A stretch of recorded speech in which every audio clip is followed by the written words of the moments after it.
उत्तर पूर्वी दिल्ली का ये वेलकम इलाके का फ़ोटो चौक है, जहाँ पर अब से ठीक 24 घंटे पहले जिस तरह से छोटे छोटे बच्चों की लड़ाई थी और वो बड़ों पर आई थी और उसके बाद में फिर उसको सांप्रदायिक रंग देने की कोशिश की गई थी। लगातार नारेबाजी, पत्थरबाजी और फिर उसके बाद में धरपकड़ भी शुरू हो गई। गनीमत रही कि बहुत जल्दी पूरा मामला निपट गया और आज की अगर तस्वीर इलाके की दिखाऊं तो पूरे इलाके में अमन कायम हो गया।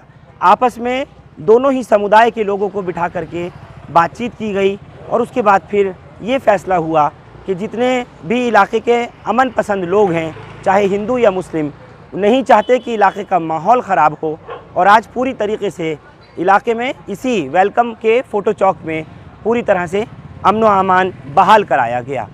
अलावा उसके अब तक तकरीबन 40 लोगों को दोनों समुदाय की तरफ से फ़िलहाल पुलिस ने डिटेन किया हुआ है और 5 लोगों की गिरफ्तारी की पुख्ता खबर पुलिस के अधिकारियों से मिल गई है। इस मामले पर नॉर्थ ईस्ट डिस्ट्रिक्ट के डीसीपी संजय कुमार सैन का क्या कहना है, एक बार सुनिए। 10 बजे के लगभग हमें कॉल मिली कि फ़ोटो चौक वेलकम में झगड़े की ये कॉल थी। तुरंत पुलिस टीम को रवाना किया गया। बाद में फिर एक कॉल जब समुदाय के बीच झगड़े वाली हुई तो मैटर की सेंसिटिविटी को देखते हुए पूरी डिस्ट्रिक्ट फोर्स जो हमारी मोबिलाइज़ की हुई होती है उसे भी रवाना किया गया और सभी सीनियर ऑफिसर्स भी पहुँचे। प्रिलिमिनरी इंक्वायरी में वहाँ निकल कर आया कि यह बच्चों के बीच में पार्क में खेलते हुए झगड़ा हुआ, वही एक बड़े झगड़े के रूप में तब्दील हुआ। जबकि संख्या में ऐसा नहीं है कि वहाँ जो सारे लोग थे वो झगड़े में शामिल थे। यह भी निकल कर आया कि लोगों ने बहुत अच्छा रोल निभाया, बड़े लोगों ने उनको पैसिफाई किया, समझाया और संख्या उनकी और पुलिस बल की संख्या ज़्यादा होने के कारण भी रिपीटेड कॉल्स लगी लोगों को, ये लगा कि कोई बहुत बड़ा झगड़ा हुआ है। बट ऐसा नहीं था, ये पार्क में खेलते हुए बच्चों के बीच में झगड़ा था। और ऐसे कई लड़कों को, ट्रबल मेकर्स जो रहे, उनको आइडेंटिफाई भी कर लिया गया है और राउंड अप कर लिया। 20 के लगभग हम लोगों ने राउंड अप कर लिए हैं अभी और कुछ ट्रबल मेकर्स को हिरासत में भी ले लिया गया है और कुछ की तलाश अभी जारी है। सर, पथराव भी वहाँ जानकारी मिली, जो पथराव भी हुआ है सर, स्कूल एक पार्क है वहाँ जिसका नाम अभी रखा गया गणेश पार्क, वहाँ पे बच्चे खेल रहे थे, पथराव भी आपस में हुआ है सर कुछ? हाँ, बेसिकली जो वो बच्चे खेल रहे थे उन्हीं के बीच में जो झगड़ा हुआ उस वक्त उन्होंने पत्थर वत्थर मारना शुरू किया था और वो जो मैंने बताया कि बड़े लोग आए वहाँ, उन लोगों ने उन्हें समझाने की जो कोशिश की, उसी में वहाँ मोहल्ले के लोग एकत्रित हुए और उन्होंने बहुत अच्छा रोल भी निभाया, जो कि एक नागरिक समाज से अपेक्षा की जाती है। और हमारी नागरिक भाईचारा समिति के सदस्यों को भी जो रॉपिन किया गया, उन लोगों ने भी बड़ा अच्छा रोल निभाया।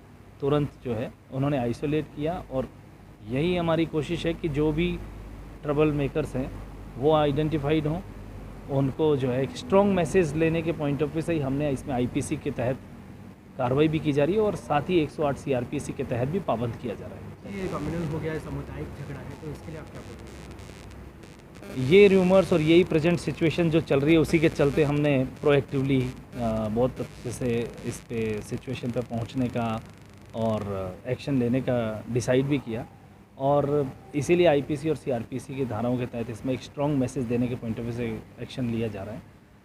और निश्चित रूप से अफवाहों से बचने की हमारी अपील भी रही है कि अफवाहों से बचें हैं। अब ये झगड़ा नॉर्मली बच्चों के बीच था, बट चूंकि 2 समुदाय के बच्चे शामिल रहे तो इस रूप में समुदाय का झगड़ा ना बना के, उस तरह के झगड़े के रूप में ना देख के, लोगों से यही हमारी अपील है कि इस तरह की अफवाहों पे ध्यान ना दें और इस तरह की अफवाहों के बनने भी ना दें। शुक्रिया। तो सुना आपने DCP North East district Sanjay Sain की बाइट। खुले तौर पर कह रहे हैं कि इलाके में अमन बहाली की तमाम कोशिशें करा ली गई हैं और इलाके में किसी तरीके की तनातनी नहीं बढ़े, उसको देखते हुए पुलिस की एक्स्ट्रा फोर्स को भी मोबिलाइज़ किया गया है, तैनात किया गया है। इस वक्त की तस्वीर है वो पार्क जहां पर के बच्चों की लड़ाई हुई थी, उस पार्क के आसपास का जो हिस्सा है उसको फ़िलहाल पुलिस ने कॉर्डन ऑफ किया है ताकि किसी तरीके के जो शरारती तत्व हैं वो मौके का फ़ायदा आगे ना उठाएं। और यहाँ पर चाहे मस्जिद हो या मंदिर हो, अनाउंसमेंट इसी बात का कराया जा रहा है कि इलाके में अमन बरकरार रखिए। लोगों को, अमन कमेटी के लोग हों या नागरिक सुरक्षा समिति के हों, उनको बिठा करके यही बातचीत कराई जा रही है कि किसी भी तरह से आपस की जो ट्यूनिंग और कोऑर्डिनेशन है वो नहीं बिगड़ना चाहिए। हालांकि जो पुलिस ने कल की स्थिति थी उसको वक्त रहते बहुत जल्दी संभाला और बहुत तत्परता से काम दिखाते हुए पूरी तरीके से इलाके के अंदर अमन को कायम कराया।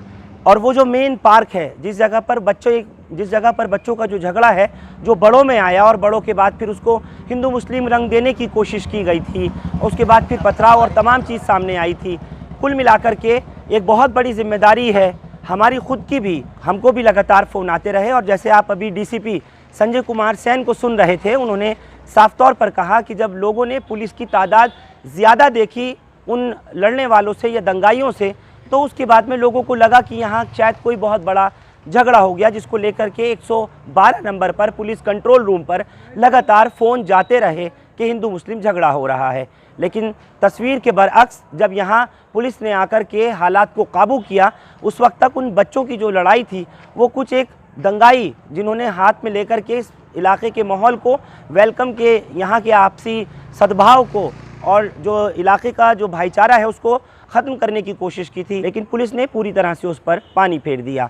उस पार्क की तरफ जो जाने वाले नाके हैं उनको बंद किया गया है। इस तरह से जो क्यू मैनेजर्स वगैरह हैं वो लगा दी गई हैं, स्ट्रिंग्स लगा करके वहाँ तक जाने के लिए फ़िलहाल एहतियात के तौर पर रास्ते को बंद किया गया है। जो इलाके के लोग हैं या जो मकामी रहने वाले हैं सिर्फ़ उनको ही इधर की तरफ जाने की इजाज़त है। अलावा उसके वाल्मीकि समाज के जो चंद्रभान हैं उनको पुलिस ने फ़िलहाल पकड़ लिया है।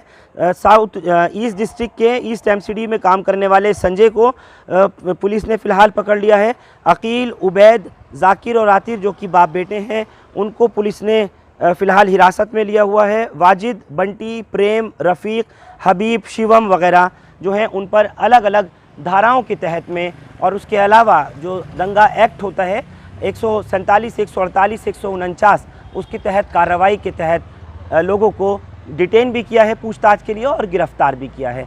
मैं जैसे आपको बता रहा हूं कि प्रतिबद्ध हैं हम हिंदुस्तान लाइव की पूरी टीम कि किसी तरह से न दंगाइयों का साथ देना है और ना दंगे को भड़काना है, चाहे चूड़ीवालान का सेंट्रल डिस्ट्रिक्ट का मामला हो या फिर नॉर्थ ईस्ट डिस्ट्रिक्ट के इस वेलकम इलाके का मामला हो। लगातार आप लोगों के फ़ोन कॉल्स भी आते रहे, लोग लगातार उस वक्त भी बुलाते रहे, लेकिन हालात को देखते हुए, मामले की सेंसिटिविटी को, इसकी ग्रेविटी को समझते हुए इस तरह की कोई भी खबर को तुरंत चलाना या फिर टीआरपी के लिए चलाना, ये हमारी ज़िम्मेदारी बिल्कुल हम नहीं समझते। लेकिन आप लोगों तक सही खबर वक्त पर पहुँचे, इसी चीज़ के लिए हमने अज़्म उठाया है और एक यही कोशिश है कि आप लोगों तक वक्त रहते सही खबर पहुंचनी चाहिए।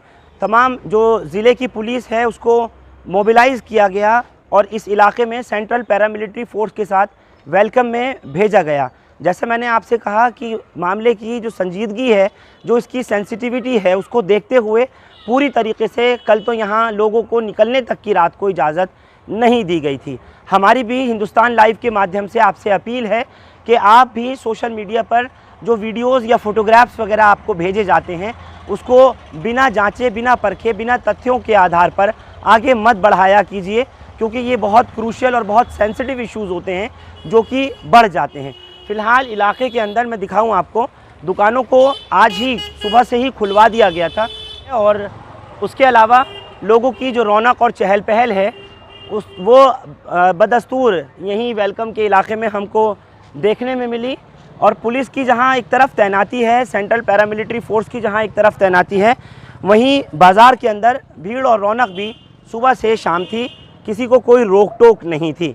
लेकिन इस बीच सोशल मीडिया पर अफवाहों का बाज़ार लगातार गर्म है, चाहे वेलकम की खबर को लेकर के या चाहे चूड़ीवालान की खबर को लेकर के।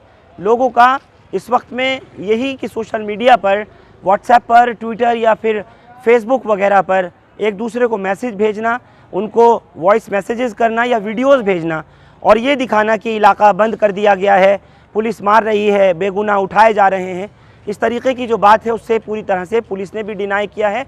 और हम भी यही कहेंगे कि इन हालात को देखते हुए, मामले की गंभीरता को और हालात हाज़िरा पर नज़र रखते हुए ख़बर चलाने से पहले हम भी एक बार नहीं सैकड़ों बार सोचते हैं कि वो ख़बर समाज के लिए, सोसाइटी के लिए कहीं ऐसा तो नहीं घातक साबित हो या उसके नताइज जो हैं वो बुरे हों, जिससे सांप्रदायिकता को बढ़ावा मिले या फिर जो कम्युनल टेंशन है उसमें इजाफ़ा हो।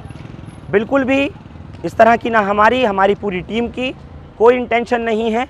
और यही वजह है कि लगातार आप लोगों की जो कॉल्स मिलती हैं ऐसा कुछ वगैरह सामने आने के बाद में हम यही कोशिश करते हैं कि अमन कायम रहे, सांप्रदायिक सौहार्द और भाईचारा बना रहे। जैसे यहाँ वेलकम में हुआ अंदर पार्क में, किस तरह से बच्चों की लड़ाई जो है वो बड़ों पर आई है। तो मैं कह देना चाहता हूँ कि अगर कोई बेकसूर है, जो बेगुनाह है, वो यकीनी तौर पर बचेगा, और जो कसूरवार है, जो गुनाहगार है, वो कतई नहीं बख्शा जाएगा। वेलकम की घटना जिसको 24 घंटे पूरे हुए, उससे ठीक 24 घंटे पहले चूड़ीवालान इलाके में जो कुछ हुआ था उसकी भी तस्वीरें सोशल मीडिया पर लगातार वायरल हुई। आइए चलिए मेरे साथ और देखते हैं वहाँ के भी हालात इलाके के, और जायज़ा लेते हैं कि अभी का चूड़ीवालान इलाके का क्या माहौल है। और यही पुरानी दिल्ली का सेंट्रल डिस्ट्रिक्ट का चूड़ीवालान इलाका है, जहाँ कुछ शरारती तत्वों की वजह से वो कुछ हुआ जो अभी आप सुन रहे थे। फ़िलहाल इलाके में पूरी तरह से शांति है, और यहाँ के जो मुअज़्ज़िज़ लोग हैं दोनों समुदाय के, उनको बिठा कर के पुलिस के ज़रिए भी बातचीत कराई गई, और उसके बाद फिर मामला फ़िलहाल हल कर लिया गया है। मैं दिखा दूँ, यही वो जगह है जो फाटक धोबी कहलाता है। इसके आगे का ये पूरा रोड है, कोई बंद नहीं है। सोशल मीडिया की जो खबरें हैं, जो अफवाहें हैं, उन पर बिल्कुल ध्यान और तवज्जो नहीं दीजिए। मैं आपसे ये भी गुजारिश करूँगा कि जो लोग लगातार सोशल मीडिया पर चूड़ीवालान के हवाले से या फिर नॉर्थ ईस्ट दिल्ली के वेलकम के हवाले से खबर एक दूसरे को भेज रहे हैं, या ये आगे वॉइस मैसेजेस वगैरह डाल रहे हैं कि इलाके को बंद कर दिया गया है या इलाके के अंदर एंट्री और एग्ज़िट पॉइंट को रोक दिया गया है, ऐसा कुछ नहीं है। पूरी तरीके से इलाके में शांति बहाल करा दी गई है, और जो कसूरवार हैं उनके ख़िलाफ़ कार्रवाई के लिए भी कहा है। क्या कुछ कहा सेंट्रल डिस्ट्रिक्ट की डीसीपी श्वेता चौहान ने, एक बार सुनिए ज़रा। जैसा कि आप सभी जानते हैं कि कल ईद का त्यौहार मनाया गया है। हमारे इलाके में, पुरानी दिल्ली के हौस काजी इलाके में, अपने कुछ रिश्तेदारों से मिलने 3 लोग आए थे। ये लोग नॉर्थ ईस्ट जाफराबाद के रहने वाले हैं, और इनके रिश्तेदार हौस काजी इलाके में रहते हैं, जिनसे ये ईद की मुबारकबाद देने और मिलने के लिए आए थे। मुलाकात करने के बाद जब ये वापस जा रहे थे, एक मोटरसाइकिल और एक स्कूटी पर बैठकर, तो वहीं पे रहने वाले कुछ लड़कों से इनकी स्कूटी टकराई। ये रोड रेज का मामला है, और इसमें इन लोगों का आपस में झगड़ा हुआ, कुछ मारपीट भी हुई। पुलिस ने तुरंत मौके पर जाकर सिचुएशन को कंट्रोल किया है। जिन लड़कों को चोट लगी है उन्हें फर्स्ट एड दी गई है। उसकी कंप्लेंट के ऊपर हम लोगों ने केस भी रजिस्टर किया है, और जो भी लोग इसमें इन्वॉल्व पाए जा रहे हैं उनकी पहचान की जा रही है, और उनको हम लोग अरेस्ट कर रहे हैं। हम लोगों ने पुलिस का पुख्ता अरेंजमेंट किया हुआ है, पुलिस को अलर्ट मोड पे रखा गया है, और जहां पे भी झगड़ा हुआ था उन जगहों पे पुलिस के डिप्लॉयमेंट को बढ़ाया गया है। आपसे मैं ये अनुरोध करती हूँ कि इस घटना को, एक रोड रेज की घटना को सांप्रदायिक रंग देने की कोशिश न करें, न उसको इस तरह से देखा जाए। साथ ही साथ मैं ये कहना चाहती हूँ कि किसी भी तरह की अफवाह पे ध्यान न दें। ये एक रोड रेज का मामला है, 2 अलग अलग गुटों में झगड़ा हुआ है, और जिसके ऊपर पुलिस एक्शन भी लिया ही जा रहा है। तो आप सबसे अनुरोध है कि किसी भी तरह की अफवाह पे ध्यान न दें, और अमन और शांति का माहौल बनाकर रखें। तो सुना आपने जिस तरह से श्वेता चौहान बता रही हैं पूरे वारदात के बारे में, और जो भी कुछ हुआ उसको लेकर के। उसके बाद से लेकर अब तक मैं आपको दिखा दूं कि इलाके में सेंट्रल पैरामिलिट्री फोर्स की कंपनियां तैनात कर दी गई हैं। जो रिज़र्व फोर्स वगैरह है उनको एहतियात के तौर पर लगाया गया है। पुलिस के जवानों को, अफसरान को इधर लगा दिया गया है, ताकि किसी किस्म की कोई अप्रिय घटना ना हो, और ना ही कोई भी इसके अंदर शरारती तत्व मौके का फ़ायदा उठाए। पूरी तरह से ट्रैफिक भी बहाल है, दुकानें भी खुल चुकी हैं। और तो देखे आपने हालात चूड़ीवालान इलाके के, जहां वो मसला हुआ था 48 घंटे पहले। सब कुछ वापस ट्रैक पर लौट आया है, और उम्मीद की जानी चाहिए कि जितनी भी कशीदगी बरकरार है वो भी ख़त्म हो जाएगी। लेकिन दूसरी तरफ, जैसे मैंने आपसे कहा कि सोशल मीडिया पर इस वक्त अफवाहों का बाज़ार ज़्यादा गर्म है, और अगर हम अपनी खुद की बात करें तो कल से अब तक मैसेजेस हों या फ़ोन कॉल्स हों, लगातार आ रही हैं उस लड़के को लेकर जिसका नाम मुजम्मिल है, जिसको ये कहा गया कि बहुत बुरी तरीके से मारा पीटा गया था, और उसके बारे में ये कहा गया खुदा न खास्ता कि उसकी क्या मौत हो गई। ये लोग सवाल कर रहे हैं। मैं आप लोगों से कहना चाहता हूँ, और बार बार इस बात की अपील भी करता हूँ कि बग़ैर किसी तथ्यों के जाने परखे, बिना किसी ऑथेंटिसिटी के ऐसी ख़बरों को न फैलाया करें। और अब आपकी स्क्रीन पर मैं आपकी सीधी मुलाकात कराता हूँ उसी मुजम्मिल से जो उस रात को चूड़ीवालान इलाके से निकल कर आ रहे थे। जाफराबाद के अपने घर पर मौजूद हैं और एलएनजेपी अस्पताल में उपचार के बाद इनको भेज दिया गया है। हाथ पर ये जो प्लास्टर आप देख रहे हैं, इधर इनके फ्रैक्चर था या और जो भी कोई फर्स्ट एड दिया गया होगा, जैसा डीसीपी बता रही थी। इससे पहले आप उनकी बाइट सुन रहे थे जिस तरह उन्होंने बताया। बाकी मुजम्मिल आपके सामने। मुजम्मिल, अभी फ़िलहाल कैसी कंडीशन है और अब कैसा तुम्हारा तबीयत वगैरह है? तबीयत तो अभी ठीक नहीं है, दर्द बहुत है। खामखा हमें हमारे ऊपर मारपीट करी है उन्होंने, और अब सुनने में ऐसा आ रहा है कि वो लोग कुछ की कुछ बातें बना रहे हैं, कुछ उल्टा सीधा कह रहे हैं कि उन्होंने मंदिर पे हमला करा या कुछ और। सब अफवाह उड़ाई जा रही है। नहीं, हम देख कर आए हैं, मंदिर तो अपनी जगह बिल्कुल ठीक है, जहाँ था वो सब वहीं है। लेकिन पुलिस ने भी ये कहा है कि गाड़ी टकरा गई थी और रोड रेज का मामला था, ऐसा था कुछ? नहीं, गाड़ी नहीं टकराई थी। हम 2 लोग जा रहे थे, उन्होंने हाथ दे के हमारी गाड़ी रोकी, और गाड़ी रोकते ही गाड़ी में से चाबी निकाल के उन्होंने छीन झपट करने की कोशिश करी। तो फिर मैंने अपने चाचा को बुलाया, उनके आते उन्होंने मारपीट शुरू कर दी।